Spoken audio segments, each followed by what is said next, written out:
எனக்கு ஒன்று புரியல. வீடியோ பார்க்குறவங்க கொஞ்சம் தெளிவுபடுத்துங்களேன். மதியம் 1 மணிக்கு கார் எடுத்தேன். எடுக்கும்போது 2 பாயிண்டில் ஃபியூல் இருந்துச்சு. ஒரு 400 ரூபாய்க்கு போட்டேன். இப்போ டைம் பாருங்கள், தெரியுது அதில் 11:45, ஆல்மோஸ்ட் 12 ஆகுதுன்னு வச்சுக்கோங்களேன். இது வரைக்குமே என் வண்டி ஆப்பில் ஒரு 1800 ரூபாய்க்கு ஓடி இருக்குது மொத்தமாகவே. ஊபரில் ஒரு 1500 ரூபாயும், ரேப்பிடோவில் ஒரு 300 ரூபா சம்திங் மொத்தமாகவே எக்ஸ்ட்ராலாம் கொடுத்துருப்பாங்க இல்லையா. எக்ஸ்ட்ரா சேர்த்து டிப்லாம் போட்டு 2000 ரூபாய் 1900 ரூபாய்க்கு ஓடி இருக்கும். இன்ஸ்டாமார்ட்டு ஃபுட் டெலிவரி பண்ணுறவங்களாம் 2000 ரூபாய்க்கு 2500 ரூபாய்க்கு நான் ஓட்டியிருக்கேன் அப்படின்னு சொல்லிட்டு வீடியோ போடுறாங்க.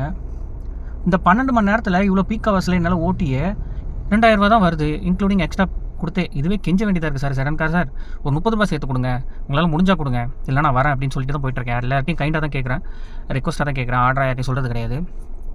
இப்படி இருக்கவே 2000 ரூபா தான் ஓட்டியிருக்கேன்.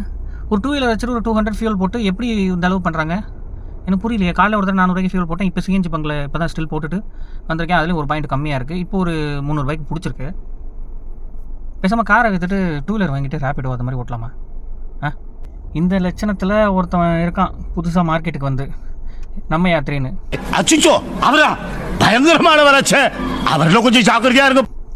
மாப்பிள்ளை ட்ரிப்பே அடிக்கிறது இல்லை. அது சவுண்டு கூட எப்படி இருக்கும், அந்த ட்ரிப் அடிக்கும்போது அந்த சவுண்டு கேட்கும்ல, எல்லாத்துக்கும் ஒரு பெல் வரும்ல, ட்ரிப் அலாட்டு. அந்த அலாட்டு கூட எப்படி இருக்குன்னு காதில் கேட்டதில்லை. அன்றைக்கி ஒரு நாள் லைட்டாக ஒரு ரிங் அடிச்சிச்சு. அது என்னன்னே தெரில, அதுதானான்னு தெரில. அது எதுக்கு இருக்குன்னு, எம்ம யாத்திரைன்னு எதுக்குன்னு விட்டுருக்காங்கன்னு தெரில. அந்த நம்ம யாத்திரைங்கிறது கஸ்டமர்ஸுக்கு பீப்புளுக்கு எல்லாருக்கும் தெரியுமா? இது மாதிரி ஒரு விஷயம் இருக்குது, இது மாதிரி ஒரு ஆப், புக்கிங் ஆப் இருக்குது, அதெல்லாம் உங்களுக்கு தெரியுமா? கொஞ்சம் என்னன்னு பாருங்கள். சுத்தமாக சமாளிக்க முடியல.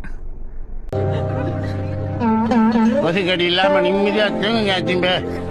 அத்திம்பே செத்து போல தூங்கின்னு இருக்க.